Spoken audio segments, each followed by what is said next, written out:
threat at the moment to the legal system amongst many other threats. One of them in particular is that it is about to shrink dramatically in terms of the range of people who are going to be practicing within it. We are entering a crisis point, and it's this.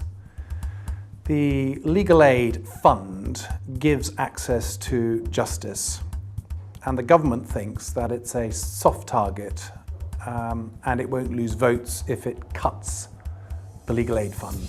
Proposed changes to criminal legal aid will mean that small firms up and down the country will be driven out. Economic, political, every social background as well is likely to be shrunk down to those people that the proposals will allow to continue to practice, and that's generally going to be the economically privileged. For the first time in my life as a barrister, I'm having to speak as a black man. I've never had to do that before. Legal aid payments to those who work in criminal legal aid have been savagely cut over the last 5 years by about 35%. There are ways of saving money that do not involve these cuts. We have a voice that we want Mr. Grayling to hear. He won't talk to us. He won't talk to the barristers. He won't talk to the solicitors. We couldn't continue with the margins if they were further decreased as proposed, and so we would have to close. People will then wonder, well, this isn't a job for me. All those stereotypes I heard about were right. This is a rich man's job. It's not a job for somebody who doesn't have a huge cushion of wealth behind them. It's going to have a disproportionate impact on parts of the community that have had to work harder to succeed, and one of those parts is the black lawyer community.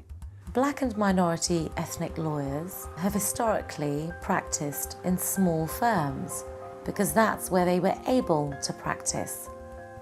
And those firms are the ones that are going to be closed down. Here in Bristol, when I started out as a baby barrister 27 years ago, there were no black lawyers working in criminal defence firms. It was a time of social upheaval. I've heard from the police, representatives of local communities and voluntary sector organisations that the absence of such legal representatives in times of social stress will fuel perceptions of inequality and alienation in those communities. Times have moved on and times are much better, but we shouldn't go backwards. It is from the pool of lawyers that our future judges are chosen. So if the black and Asian and ethnic minority lawyers go, what is our judiciary going to look like? The significance of this question becomes clear when we consider a study produced by the Ministry of Justice in November 2013.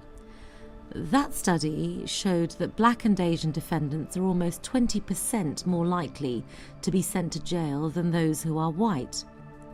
It also showed that the average sentence given to Caucasian criminals is 7 months shorter than those given to Afro-Caribbean offenders. People should stop it. It's not about money. It's about culture. It's about justice. It's about fairness. Those are all concepts which we as British people, as pals, and enjoy. One man can't destroy it. One man shouldn't destroy it. We challenge the government to research this issue candidly, properly and fully, and to demonstrate, if it be the case, that its proposals will not have the effect we describe. It will help if, as we have done, the topic is discussed directly and openly with those concerned.